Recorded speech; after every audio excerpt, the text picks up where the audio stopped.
Yuk, kita bahas tentang bagaimana kita bisa melakukan langkah-langkah praktis dalam menghadapi perubahan hidup, tanpa perlu menghabiskan banyak energi untuk hal-hal yang tak bisa kita ubah.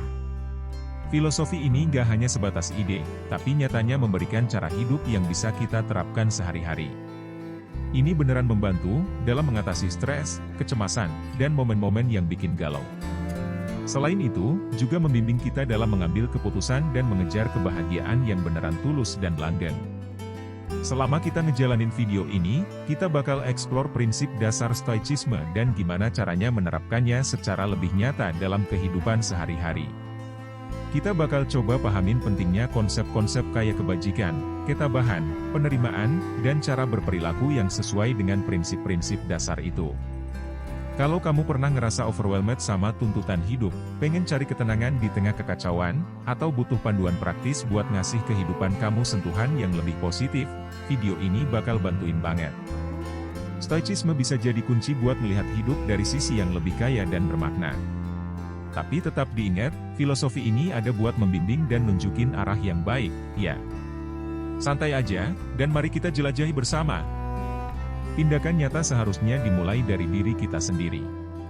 Meskipun filsafat bisa memberi inspirasi, tapi ubahan yang benar-benar berarti tuh mesti kita lakukan langsung. Jangan lupa nih, kalau suka dengan kontennya, boleh dong berlangganan salurannya dan aktifin notifikasinya. Ada banyak tips bagus yang pastinya bisa jadi panduan buat kita. Yuk, kita bareng-bareng explore gimana sih filsafat kuno yang masih relevan ini bisa bikin perubahan besar dalam hidup kita, kayak yang udah terjadi sama hidup saya. Kita bayangin aja kalau bisa restart hidup, mulai lagi dari awal. Gimana, tertarik? Nah, memulai ulang bukan berarti ninggalin atau ngelepasin masa lalu, tapi lebih ke nyerap pelajaran dari setiap pengalaman dan pakai kebijaksanaan yang udah terkumpul buat membentuk masa depan yang lebih cerah. Ada kata-kata bagus dari Marcus Aurelius yang bilang, rintangan yang menghadang kita bakal jadi jalannya kita. Jadi, yang kita butuhkan tuh cuma nekat aja melangkah, karena nggak ada yang bisa ngehalangin kita. Mulai hal baru tuh kayak seni. Keseimbangan antara belajar dari kesalahan dan tetap optimis sama harapan baru. Bagaimana kita ngelihat situasi juga mencerminkan bagaimana kita ngelihat hidup. Kalau kita ngelihatnya sebagai tempat yang penuh konflik, ya kita bakal defensif. Tapi kalau kita ngelihatnya dengan kebaikan, tindakan kita juga bakal mencerminkan cinta. Stoicisme ini ngajakin kita buat merenung dan melihat hidup dengan cara yang objektif dan jelas, tanpa terlalu dipengaruhi sama emosi yang gak terkontrol. Seringkali, penderitaan yang kita rasain itu lebih banyak ada di dalam pikiran kita daripada di kehidupan nyata. Jadi, bayangin aja setiap hambatan itu kayak kesempatan buat tumbuh dan berkembang. Orang-orang stoik sejati lihat tantangan sebagai latihan buat memperkuat semangat, bukan takdir yang gak bisa diubah. Mereka melihat kesulitan sebagai kesempatan buat tumbuh, ingetin kita bahwa kayak api yang membersihkan emas, kesulitan bisa memperkuat dan meningkatkan diri kita setiap harinya. Gimana menurutmu? Ini nih, alasan kenapa saya suka banget sama konsep stoicisme. Setiap peristiwa yang kita hadapi di kehidupan ini, pada akhirnya, jadi bagian dari cerita kita. Dan menurut saya, keunikan ini yang bikin stoicisme jadi keren dan relevan banget. Baca, meditasi, karya Marcus Aurelius. Saya ngerasa dia nggak cuma ngomong ke dunia, tapi lebih kayak ngasih kita bocoran kehidupan yang autentik dan punya tujuan. Saya suka banget konsepnya bahwa obrolan dalam hati kita sendiri itu penting banget buat menjaga diri kita. Jadi, menurut saya, kita harus jadi teman baik buat diri kita sendiri. Bukan berarti kita nggak butuh teman, tapi lebih ke menghargai diri kita di setiap situasi, menemukan kebahagiaan dari diri sendiri, nggak tergantung sama orang lain. Terkadang kita suka jatuh ke jerat ketergantungan pada kebahagiaan orang lain, bukan? Stoicisme juga selalu mengingatkan kita bahwa segala sesuatu itu sementara, baik kebahagiaan, kesakitan, kesuksesan, atau kegagalan. Kita diajak untuk hidup tanpa terlalu terikat, menghargai momen tapi tetap siap melepaskan. Kata Epictetus, semua punya harganya. Kita bisa pilih apa yang kita anggap berharga dan siap melepaskan yang lain. Meski perjalanan dalam stoicisme nggak selalu gampang, tapi menurut saya, itu benar-benar bermanfaat. Belajar untuk menghargai diri sendiri, menemukan kekuatan di tengah kesulitan, dan hidup dengan tujuan itu penting banget. Menghadapi situasi sulit atau nggak dihormatin bisa jadi tantangan, tapi hal itu perlu buat kehidupan yang puas. Stoicisme juga vokal tentang hidup selaras, nggak cuma sama dunia luar tapi juga dengan batin kita. Pertanyaan yang saya suka banget adalah, apakah tindakan saya sesuai sama prinsip dan keinginan sejati saya, atau cuma reaksi ke harapan orang lain? Kita terus berkembang, dan cara kita berpikir membentuk kehidupan kita. Seringkali kita sibuk banget mencari validasi dari luar, sampai lupa sama esensi diri kita sendiri. Nah, punya sikap tabah mengajak kita buat mengenali nilai batin kita, tanpa bergantung terlalu banyak sama pandangan orang lain. Jadi, kuncinya, menurut Epictetus, kebebasan sejati itu nggak bergantung pada keinginan orang lain. Intinya, jadi diri sendiri itu kuncinya. Menerima bukan berarti kita menyerah, tapi lebih ke pengakuan atas realitas dengan cara yang bijaksana.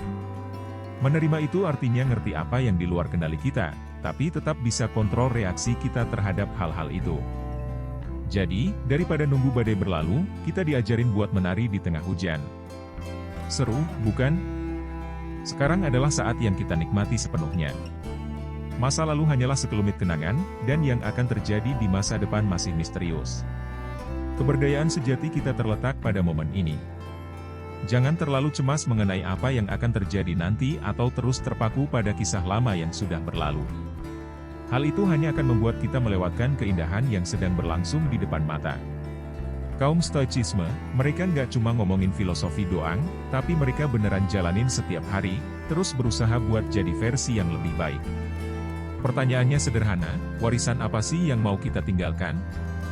Menurut Stoicisme, yang bakal nentuin warisan kita itu bukan cuma kata-kata doang, tapi aksi nyata yang kita lakukan. Hidup itu nggak dihitung dari seberapa banyak napas yang diambil, tapi dari momen-momen yang bikin kita bilang, wah, keren banget.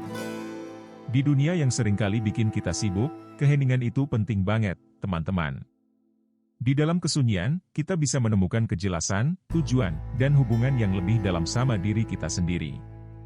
Dengan begitu, kita bisa merenung, mengisi ulang energi, dan fokus pada hal-hal yang beneran penting.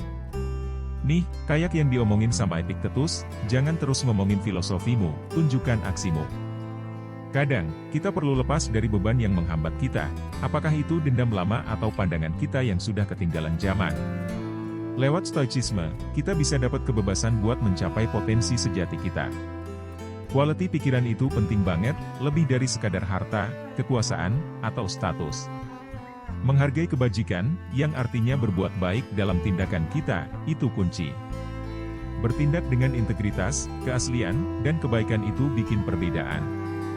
Jadi, yuk renungin, kebajikan apa sih yang kita mau kembangkan selama perjalanan hidup ini? Seperti yang Zeno dari Citium ingetin, bukanlah bahwa kita punya waktu yang singkat untuk hidup, melainkan kita suka menyia-nyiakannya untuk hal-hal sepele. Hidup itu penuh tantangan yang nggak bisa dihindari, tapi Stoicisme bilang, yang penting itu bukan apa yang terjadi, tapi cara kita nanggepinnya. Jangan sia-siakan waktu kita buat hal-hal yang nggak penting. Selalu usahain buat berkembang, karena dari evolusi itulah kita bisa jadi versi yang lebih baik dari diri kita sendiri. Setiap tantangan selalu membawa peluang untuk belajar dan tumbuh.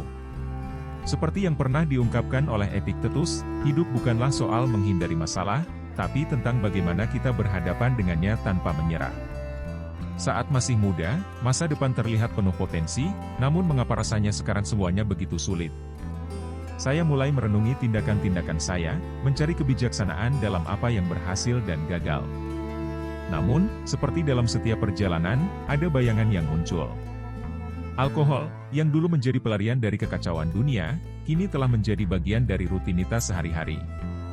Ini merubah warna cerah hari-hari dan menutup malam dengan kegelapan.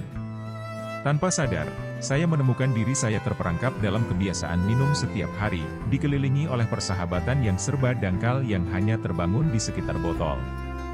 Tidak ada lagi hubungan yang dalam atau persahabatan yang tulus. Kebahagiaan menjadi sulit dipahami, dan hubungan mulai terkoyak. Namun, di tengah-tengah kehancuran diri ini, sebuah video tentang Stoicisme muncul di kehidupan saya. Itu menjadi titik awal dari perubahan besar dalam hidup saya. Saya memutuskan untuk menjadi pribadi yang berbeda dengan mengadopsi Stoicisme sebagai filosofi hidup saya. Satu langkah kecil menuju perubahan yang lebih baik, tapi rasanya seperti langkah yang benar. Teks ini menjadi titik tolak bagi perubahan besar dalam hidup saya. Dengan semangat baru, saya dengan tulus berkata, saya akan jadi orang yang lebih baik, sambil mencatat tanggal hari ini sebagai awal perjalanan baru saya. Ayo kita mulai pembaruan dari sini dan sekarang. Seperti yang diungkapkan oleh Seneca tentang risiko nafsu yang tidak terkendali, saya merenungkan penjara yang pernah saya ciptakan sendiri dan bagaimana alkohol dulu pernah menguasai hidup saya. Terinspirasi oleh ajaran Marcus Aurelius, Epictetus, dan para filsuf Stoa lainnya, saya memulai perjalanan menuju ketenangan.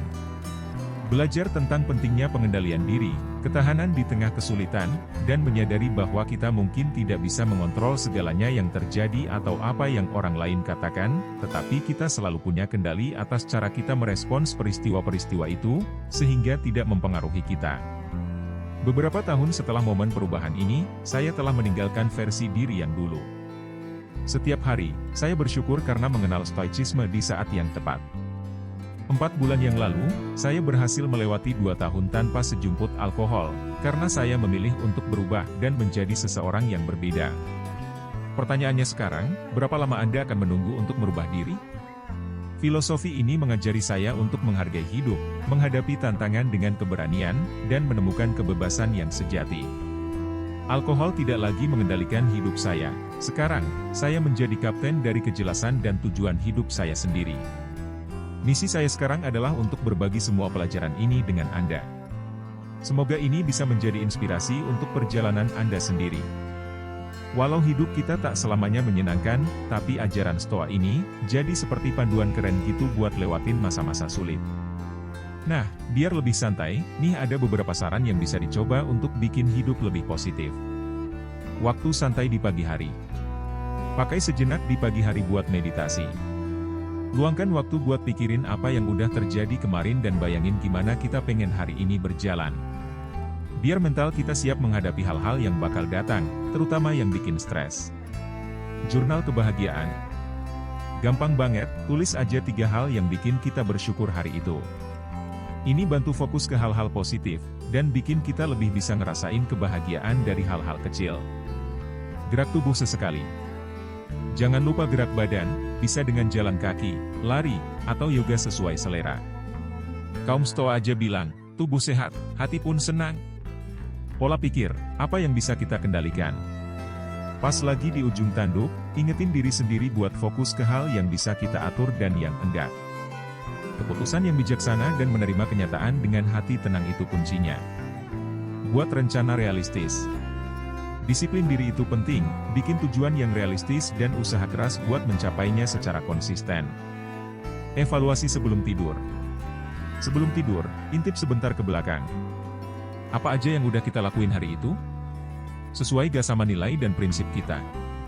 Kalau ada yang perlu diperbaiki, catat buat besok. Belajar dari orang hebat. Gak ada salahnya baca buku atau biografi tokoh-tokoh Stoa kayak Seneca, Epictetus, atau Marcus Aurelius. Dari mereka, bisa dapat inspirasi dan pembelajaran berharga. Jangan terlalu ambil pusing pendapat orang. Jangan terlalu mikirin apa yang orang lain pikirkan. Lebih fokus sama prinsip dan nilai kita sendiri. Ingat kehidupan yang singkat. Yap, hidup itu singkat, dan mati itu pasti. Ingat itu sebagai motivasi buat hargai hidup dan bikin keputusan yang lebih bijaksana. Waktunya belajar terus. Sempetin waktu buat belajar atau tingkatin keterampilan. Pertumbuhan pribadi itu penting, bisa bikin kita lebih percaya diri ngadepin segala macam hal. Menyikapi hal-hal yang tak terduga. Yuk, kita akui aja bahwa hidup ini nggak selalu bisa kita kontrol, tapi sebenarnya nggak ada bahaya yang datang ke kita kecuali kita yang memilih buat ngerasainnya. Jadi, dengan santai aja, menerima yang tak terkendali itu bisa bantu banget kurangin stres. Menghargai keaslian dalam hubungan. Kalau soal hubungan, mendingan cari yang beneran, yang tulus gitu, dan yang nguntungin dua-duanya. Ya, yang dasarnya emang baik gitu.